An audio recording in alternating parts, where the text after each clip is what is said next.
Welcome to the Leslie Monday Podcast, a show for lovers of all things science fiction in books, TV, and movies. Each week, we'll review something new or dive into an old favorite. So come join me. I'm Leslie, and it's Monday.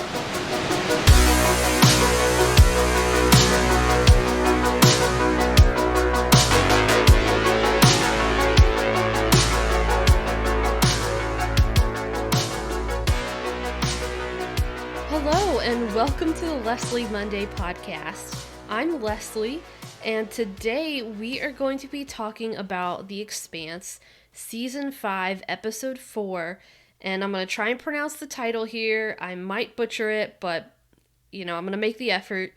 It is Guagamela? Gaugamela. And if you do know how to pronounce that, please let me know. But my best guess was Guagamela. And I looked it up a few different places to try and see how other people were pronouncing it, and we're all kind of across the board. So I don't know who's right and who's wrong.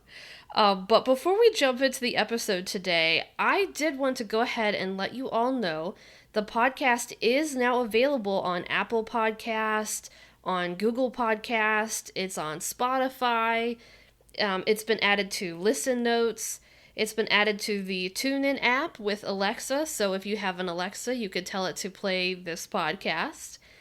I am simply waiting to hear back from a few others I have submitted it to.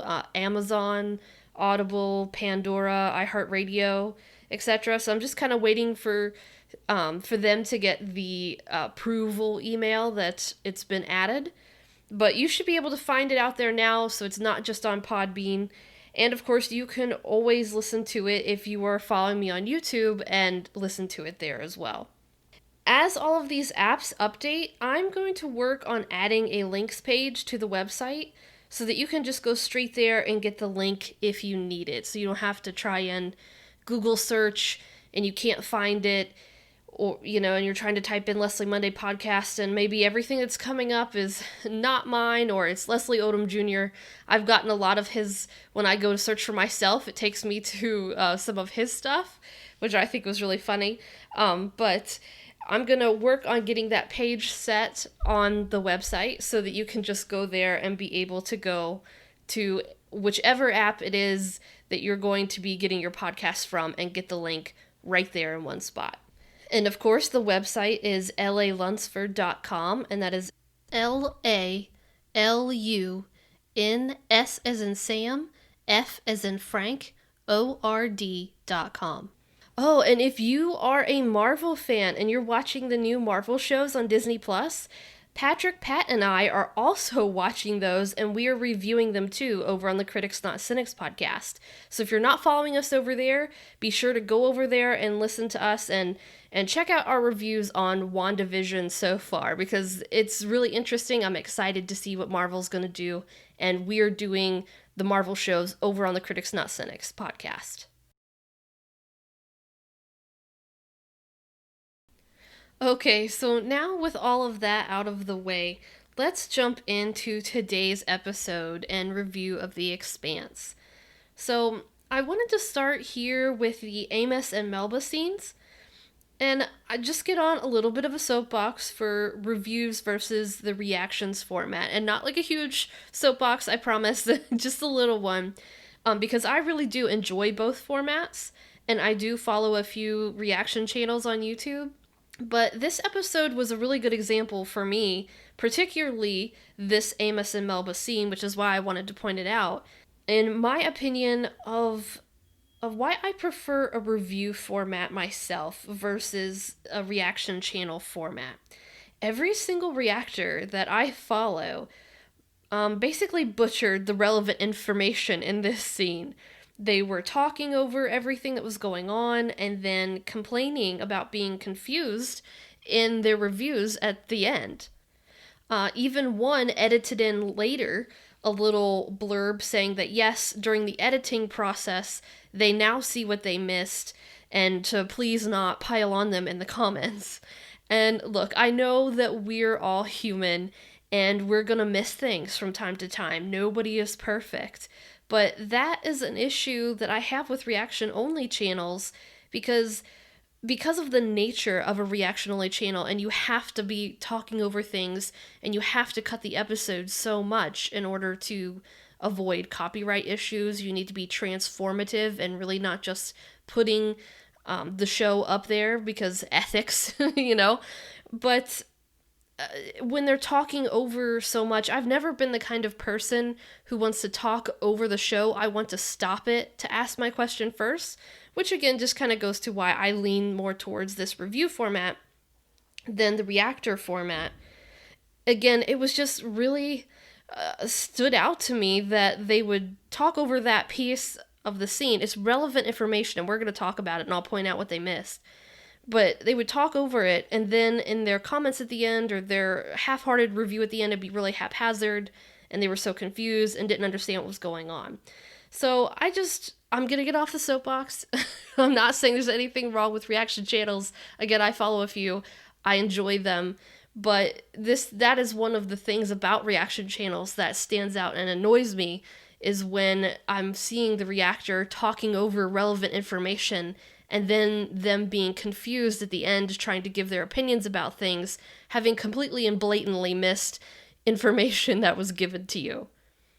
Okay, so Amos visits Melba in this very high security prison that she's in. And the number one missed thing or even forgotten detail is that Melba has body modifications to enhance her strength. You also hear the prison guard explain this to Amos, that everyone in this underground supermax section of this prison that they call the pit have body modifications, and some of them cannot be reversed, either without killing them or basically making their life far worse. And Melba again says that when Amos asks if she couldn't have her body modifications reversed, and she says no, that her life would be far worse without them than it is with them. And the number one question I saw was people just utterly confused about why she was hooked up to this medical device, why she was getting blockers, because they had missed the information that was given to them right there, or had some combination of having forgotten that Melba has these strength-enhancing body modifications done to her. And again, it's not a huge thing, right? And it's a very easy thing to miss. But I just felt like every single one of them, all just blatantly missed that when the prison guard just lays it exposition out for you just right there. So I just felt like I had to point it out. Maybe if it was only one or two, but not every single reaction channel I follow that missed it, I would have just let it go and ignored it. But it was every single one of them. So maybe you follow channels who picked up on all of this. Shout out which channels that you follow in the comments and let me know. Anyway, Amos is making an attempt here to try and help her, but you can see, he really doesn't sure what to do. He doesn't know, how to go about it, because for him, again, helping people is, this new thing that he does. He's not entirely sure how to actually do it. And, of course, while he's there, asteroid number 2 hits the Earth. And how terrifying would that be? You're in an underground prison, right, when another asteroid hits the Earth. So you're either underground far enough that you're protected, or you're underground and you're just going to be buried alive.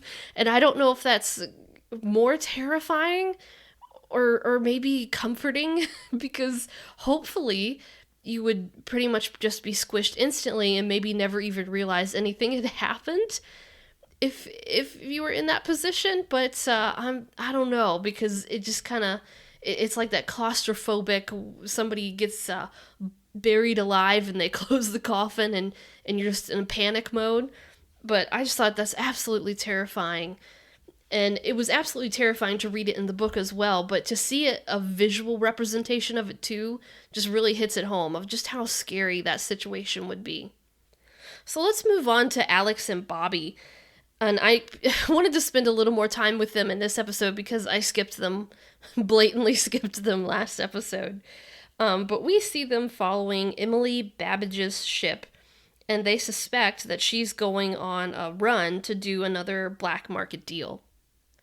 I assume that it's basically just a monitoring or data recording mission to report back because, again, they're on the Razor Crest and their ship has no weapons, no defensive capabilities except it's really fast and to be able to run away. So I don't know what else they could hope to do besides just run away if the enemy ships see them, and just fire and blow them up. So I assume that the whole point is they're just going to record the deal and then take it back to Avasarala since Bobby's working for her.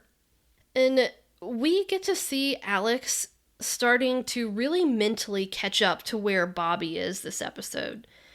In the last season, we, the viewers, had already kind of taken this journey with Bobby, the realizing that Mars is selling weapons and they're doing all these black market deals and going through the shock, the sadness, the disappointment, and we'd already entered those stages of it with Bobby. But Alex last season, he never had that chance. He spent the entire season through the ring gates on Illis.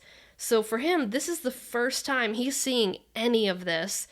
And it's kind of like a nice soft reminder for the audience that we kind of get to go through it again with him, because that's pretty much what these first few episodes are, is him really starting to see what's going on. He's starting to see the cracks in the chips and the paint, as it were, and it serves as, again, that nice soft refresh for the audience. Here's what's happening on Mars, and you can go through that grieving stage again with Alex that you went through with Bobby. And we are really starting to see very clearly, not just hints, whispers, and wisps of words that Isai said last season when he was talking to Bobby on that subway, and he was saying how much Mars would need people like her in the days to come. And him, I think, wishing he could be like her, but sadly knowing that there were more people like himself and more opportunistic people who were already seeing the nails in the coffin, already seeing that the Mars terraforming project was dead the instant the ring gates opened. Many, if not most, of the people who had colonized Mars to begin with and wanted to do this terraforming project, they had that desire for a new opportunity to create something brand new, build this world from scratch. And now their children or their grandchildren can do the exact same thing, only on a planet that's already habitable, already has atmosphere or magnetosphere. So why would they stick around trying to artificially create one here on Mars when you can just go through the ring gate and go automatically to a planet that already has an atmosphere and a biosphere and everything already there for you? The free open air, the free open oceans and land, not living in a dome. So why would you want to spend more time, money, and resources on Mars where you have to fight for every bit of life? You have to fight to keep the air in, keep it contained in the dome. You have to fight to get things to grow. And I can see where for many of those people it would be, this is a brilliant opportunity. I can still be a pioneer. I can still be this colonist who goes into the new frontier, but now I can breathe the air. I don't have to wear a suit and I don't have to be in a pressurized dome. I can walk across the whole surface of the planet. So you can really see why this is so appealing and enticing to so many of them. But it is still really sad to see that in their desperate attempt, like Isai, in his attempt to want to give his children what he wanted what he was trying to make on Mars, that he's willing to do these black market deals, make as much money as he possibly can to buy their way onto a colony ship and be able to go. And real quick, just one more thing before we leave this scene, but I really did love Bobby's story about her pet rat and how you only have so much emotional stamina, so much mental capacity for grief. I really liked this story. It was a nice humanizing story for her that I felt like added to her and didn't take away. Because Bobby is such a strong character, just in general, like physicality wise. And of course, she's the Martian Marine, and a lot of what we see from her is like tough military. I just liked having that cute little story with the mouse, and I really like the way that Frankie acted it, and the way that she talked about the rat. Maybe Frankie has a pet, or she's just a really good actor, but there was like that fondness and that genuine smile when she was talking about having a pet rat and how it would nestle her cheek and things. That was so cute, and I really liked that scene. Okay, and of course, at the end of their scenes there, we see them get the alert about the first asteroid that hit Earth. And also, did you notice in the little banner it was talking about whether or not it was related to the explosion that took place on the Mars Parliament? Mars Parliament was also bombed. And we see them get that alert before we leave them and move on. Okay, so moving on from Alex and Bobby, let's switch over to Luna, to Avasarala and Delgado. So we see an absolutely desperate and perseverant Avasarala trying to get through to Nancy Gao to let her know that the rock was an attack. But everyone is still ignoring her, and they're also ignoring Delgado because he was working with her. And now is the time that I question personally, not the show and what they show us, but I'm thinking of myself. What would I do in that situation? Am I far too busy and shocked and overwhelmed with everything that's taking place and would continue to ignore all of Christian's calls? Or would I think maybe she might have some important information, remembering, that she's been the one who's been crying, Marco's gonna attack, Marco's gonna attack? Or would I think, of course she's trying to get through to me and claim that it's an attack because that fits her agenda, and, obviously she wants relevance that maybe we think that she's lost. I'm not really sure what I would think. Like, my natural inclinations to things like that is like to try and hurry and prioritize what has to be done first and put out the fires. So I might be in the, like, I just cannot deal with you right now mindset and be like another one of Nancy Gao's aides that you see just turn off her message from their phone. Or I might think that she's been crying wolf for so long, she's lost so much respect and credibility that I'm not going to be the one that picks up her call and is the one who brings it before the Secretary General that this crazy old lady is saying it's an attack, because of course it fits with everything that she's been saying, and she wants, again, relevancy. So I don't really know what I would do.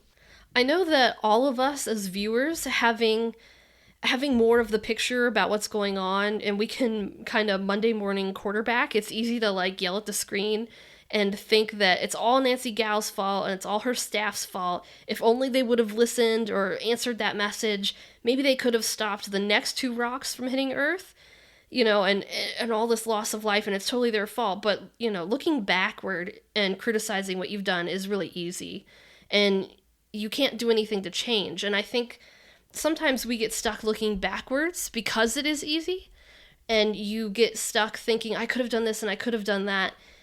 And again, you're still looking backwards and you're not doing anything and going forward.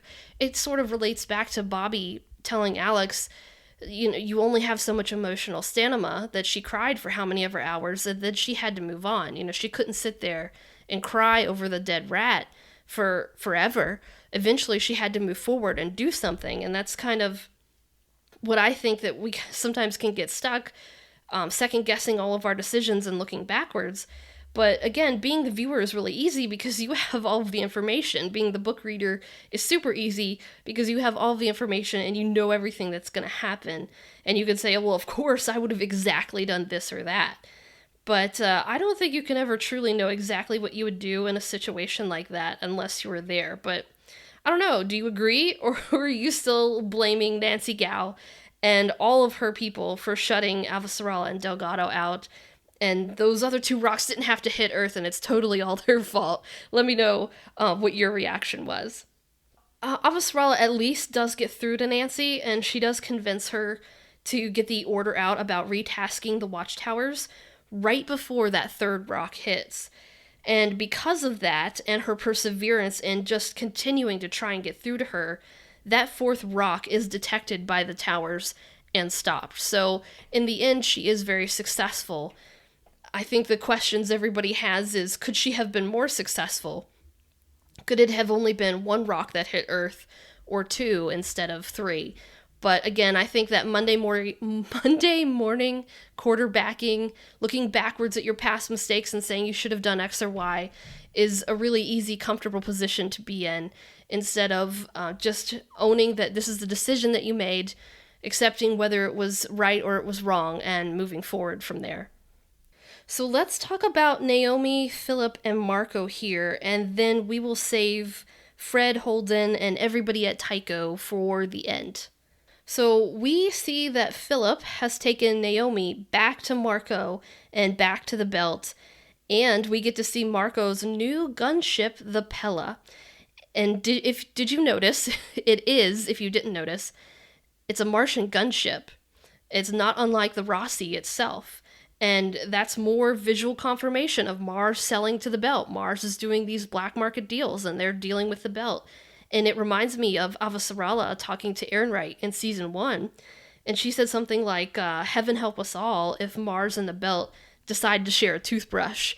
And that's kind of what we're seeing now. And Marco, man, he is a master manipulator. He is so narcissistic, and he's such a good manipulator.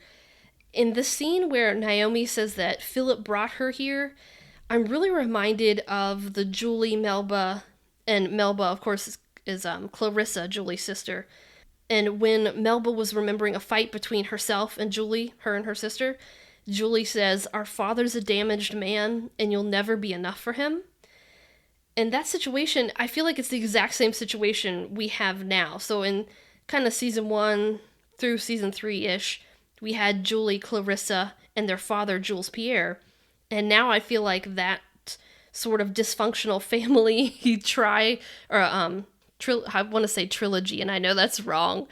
But our three here, Trinity, that's it, is Naomi, Philip, and Marco. I feel like Naomi is more Julie and knows Marco, knows how he is, and knows that, like Julie and Clarissa's father, Jules Pierre, Marco is a narcissist, a gaslighter, a master manipulator, and she is desperately trying to save Philip, who's more in that Clarissa Melba mindset, who is desperately vying for approval from his father. And while he does occasionally get a good job, Marco does kind of give him an approval, a good job, boy, with getting the Martian stealth tech for their attack on Earth. But we also see that Marco does not hesitate to take a jab at him, to cut at him, basically taunting Philip, saying, you're still a little boy, you still needed your mommy, and that's why you captured Naomi and brought her here. And you can see the actor, I don't have his name right here in front of me, but he does a really good job with his facial acting and reaction to when Keon delivers that line. It's really good. But I think Marco kind of also does this out of a position of lest he outshine me sort of a way. You can do good, but not better than me. And poor Naomi, she can see all of this. She knows how Marco is. She wants desperately to save her son, but instead she sees the same thing happen to him that Marco had already done to her. He's involved Philip in the attack on Earth. He gets blood on his hands, exactly the same way that he involved her in his attack on that ship on Luna, where she inadvertently ended up killing those 500 people. And, her son's kidnapped. She's just had a bad string of it, right? Her son's kidnapped her. She's been tasered a couple times. She's back face to face with her abuser. She's trapped on this ship. They've just murdered countless innocent people on Earth. And poor Naomi, she needs some rest. She needs some peace. But I feel like it's not gonna get there. She's got to go through worse before she gets to the other side.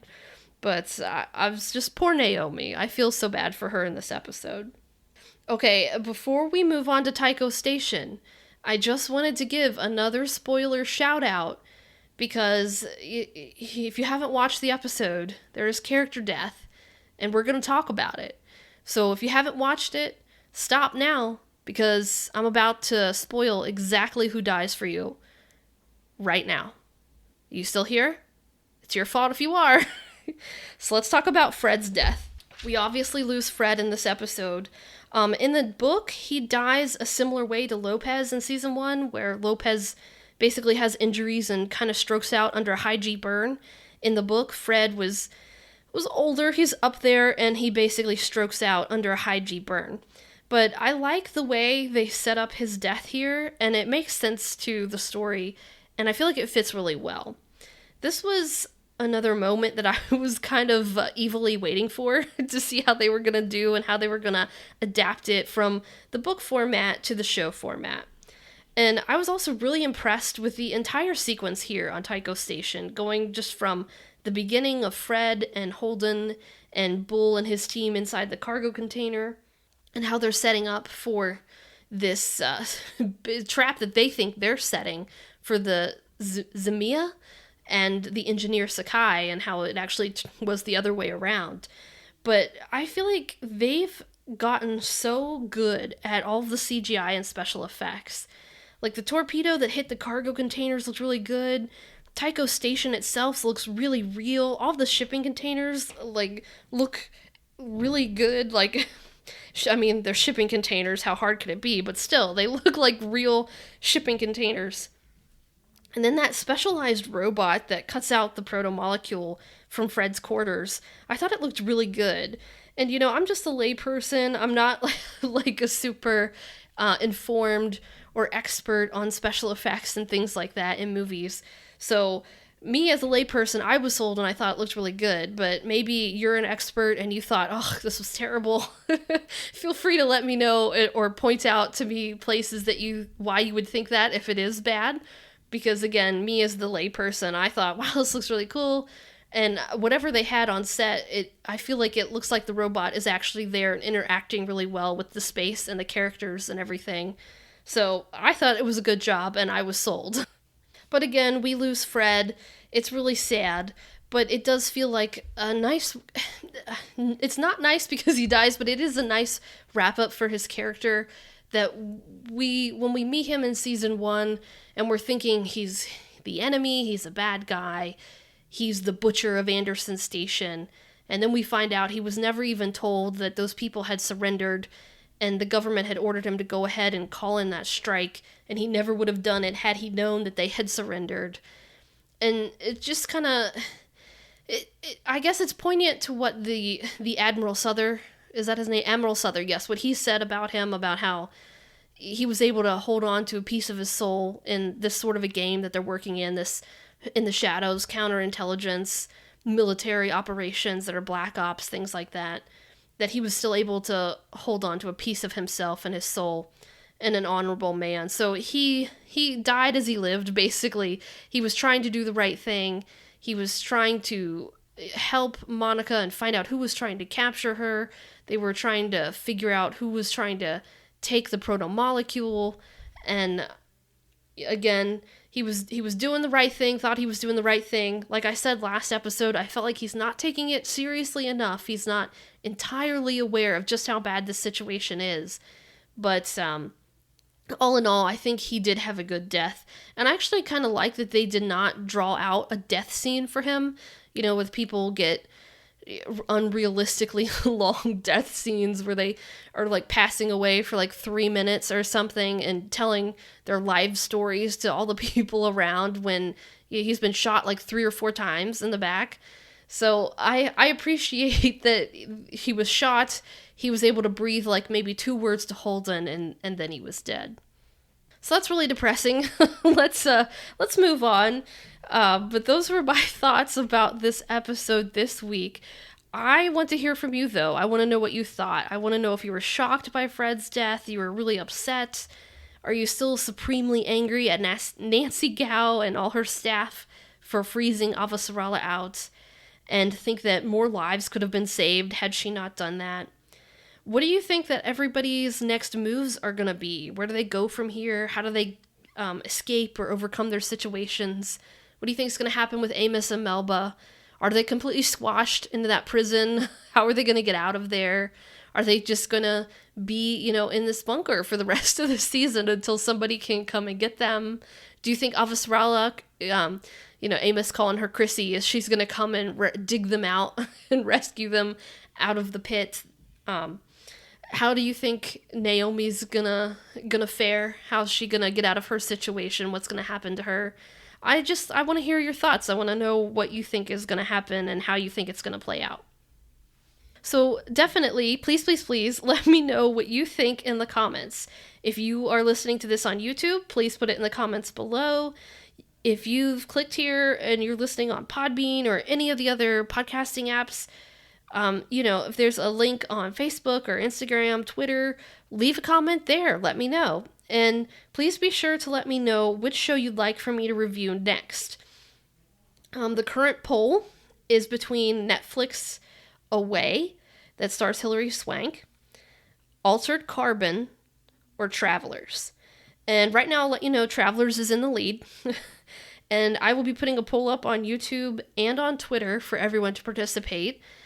But you can, again, just in any of the ways that you can get a comment to me, you can let me know, or a message, do this show, not that one. And still, if you suggest any show that isn't part of this list, I will be adding it to the list that I'm keeping, so it will eventually be part of a poll. And you can follow me on Instagram at Leslie Monday Podcast, or Twitter at Leslie Monday Pod. YouTube is Leslie Monday Podcast. There's a Facebook page by the same name. You can always email me at thelesliemondaypodcast@gmail.com.